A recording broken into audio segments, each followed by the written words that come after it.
Hey, thanks for being with us today. My guest today is Roger. Roger went through the LifePlan process last October, so it's been almost 11 months, Roger, since we spent those 2 wonderful days together. I'd just like you to share about the process, what you found helpful, beneficial, and those things. Hey Matt, sure. I thought it was a great process for me.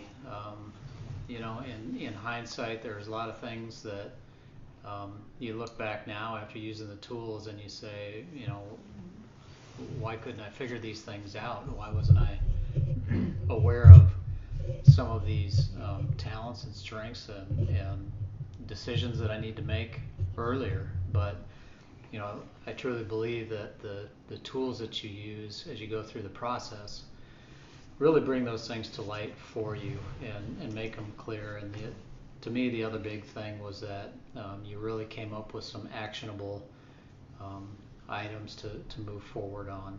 So I thought it was a great process.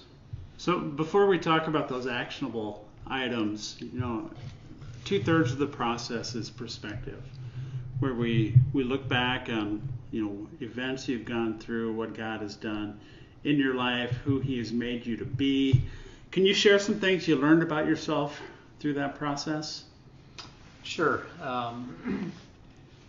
No one's life is perfect, and certainly not mine. And so as I looked back over those turning points in my life, I was able to pretty clearly see the peaks and the valleys and some of the drivers behind some of those peaks and valleys. And we all go through cycles in life, and it helped me identify what were causing some of those valleys. What type of decisions were I making at the time?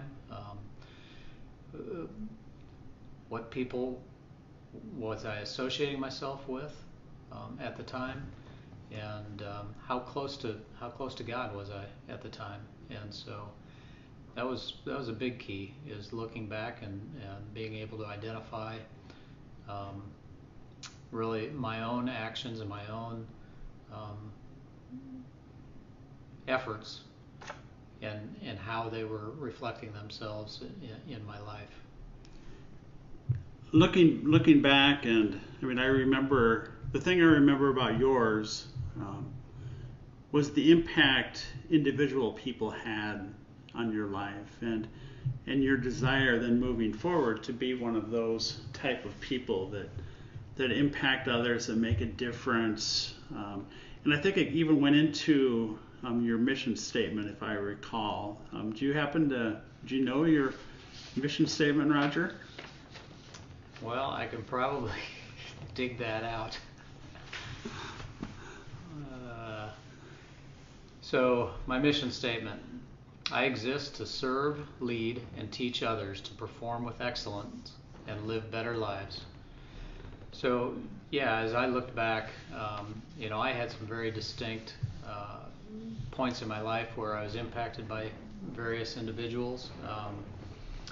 I certainly had some teachers, or probably more appropriate, some coaches that had some big influence on my life as a young man, and even as I became a young adult, some of those people were had such a powerful impact on me. And then certainly my wife, Susan, has been a tremendous impact and influence on my life, and so as I look at my future and even the past several years for me, it has created in me a strong desire to provide a positive influence for others. And so a lot of the things that I do with coaching and even my leadership style in my work life, I model around that, serving and helping others. So I can give you a hard time about not having your mission statement memorized, but that's truly one of my favorite tools. We hit that in day 2, and I think if I sat down with somebody and said, hey, we're going to write your mission statement, it would be an incredibly tedious process. But by the time we get to that, it is so obvious what it needs to entail. Yeah, we can take some time wordsmithing things, but the components of that are pretty obvious. And, I think yours is a good example of that.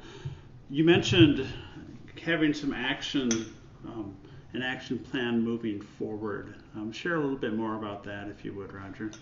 Yeah, at the time that we met, I had some big decisions to make. I was going through some changes in my work life, and in fact, that was preventing me from serving and from meeting some of the other goals that I had in my life as well. And so we really sat down and looked at what changes do I need to make vocationally that will allow me to be in a better place, both at work and also in my personal life, or in my ability to serve.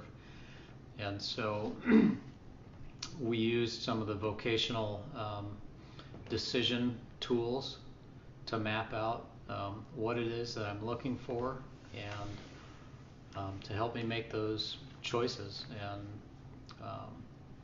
And they certainly paid off in figuring out where I needed to be. And you did make a vocational change after we Yep. did this life plan. Yep, sure did. Correct. Let's just pretend now that you're sitting across the table with somebody drinking a cup of coffee, and they ask you, hey Roger, should I take 2 days and go through this process? What would your advice be to that individual? Well, as a matter of fact, Matt, I just did that the other day. I actually shared my life plan and the life plan process, more so, with a person at work, and explained the process to them, explained the benefits of some of the tools and the process that you go through. And I would absolutely recommend it to others. Anyone that's just questioning where God is leading them, anyone who's questioning some big life decisions, anyone who's questioning whether or not they have moved purposefully through their life, or if they've felt like they've just kind of drifted with the wind, and aren't really sure of how they got to where they are today, and aren't sure about where they're going in the next years ahead. I would absolutely recommend that they go through the process, because it allows you to map out many of those things, and just like for me, put some actions into those decisions. Good. That is awesome. I appreciate you spreading the word.